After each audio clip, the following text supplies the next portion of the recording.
여러분들의 포트를 빨갛게 물들여줄 작전명 올레드 순서입니다. 지금 이 시각 시장에서 의심스러운 움직임 보이고 있는 용의주, 우리에게 수익을 안겨줄 타깃주까지 만나보시죠.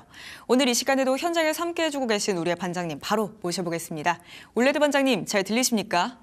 네, 안녕하세요. 네, 반장님 반갑습니다. 오늘 코스피가 3,800선까지 내려왔네요. 네, 간밤 AI 거품론이 재부상하면서 코스피가 마이너스 3.7%대 급락을 좀 나타내고 있습니다. 장중 환율은 계속 올라가고 있고 외인의 매도 규모는 2조 원을 넘어서는 수준으로 매도세가 거세게 나오고 있다 보니까요.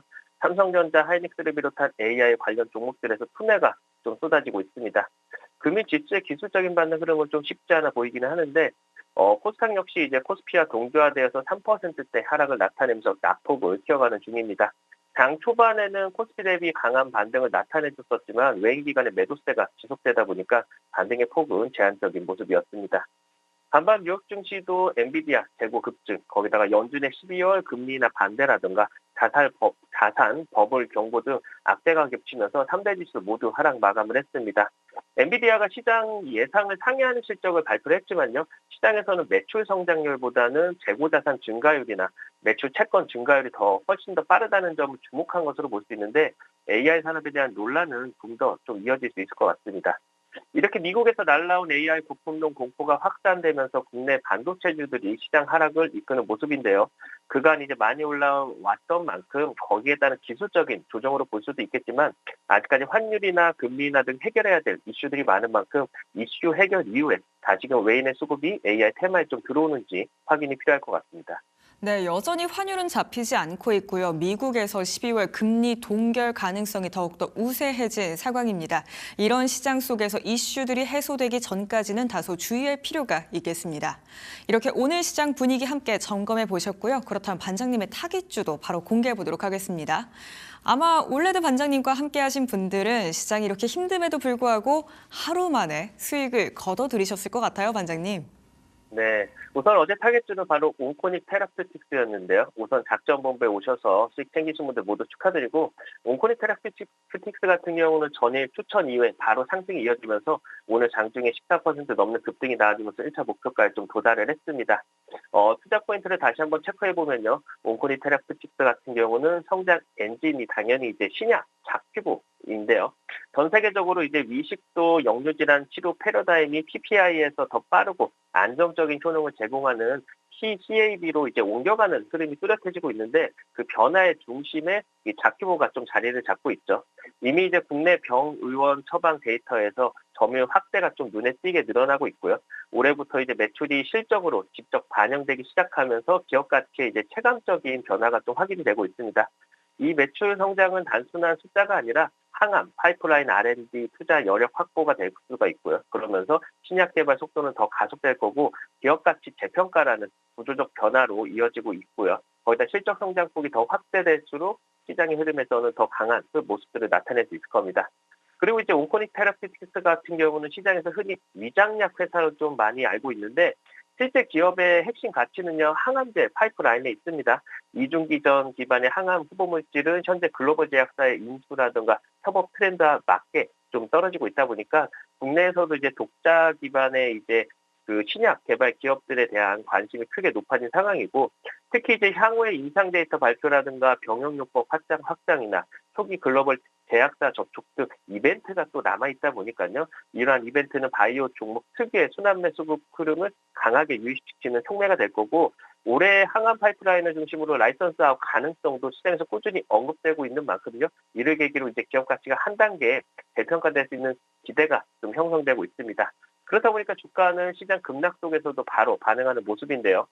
차트를 보시면은 앞서도 제가 이제 무상증자 이후에 물량 수화가 좀 어느 정도 있었다라고 설명을 드렸고요. 이 구간에서 오히려 외인들이 대량으로 이렇게 매수를 하면서 지금 저가 매수를 진행했던 걸 확인을 할 수 있었고 주가는 되돌림 흐름들 그리고 제가 어제 21일 평선 안착을 했기 때문에 바로 슈팅이 나올 거다라고 말씀드렸는데 바로 오늘 강한 슈팅이 나와줬습니다.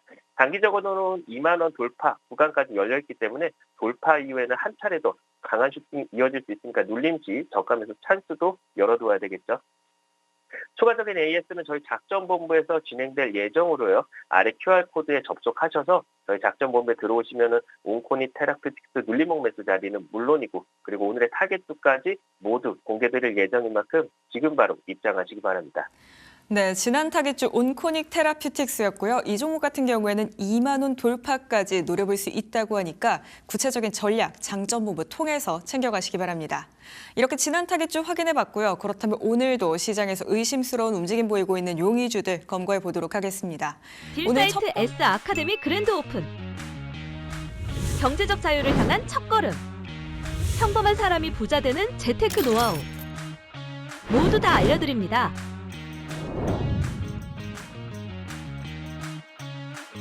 아카데미 오픈 기념 특별 이벤트. 최대 50% 할인 혜택, 전문가별로 받아보는 다양한 혜택, 랜덤 경품 증정, 모든 강좌 1강 무료 공개, 기초 개념부터 실전 투자 기법까지 인생을 바꾸는 금융 투자 교육. 딜사이트 S 아카데미와 함께하세요.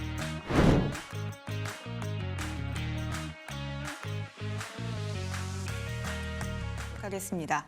오늘 첫 번째 용의주로서는 네이버 택해 주셨습니다.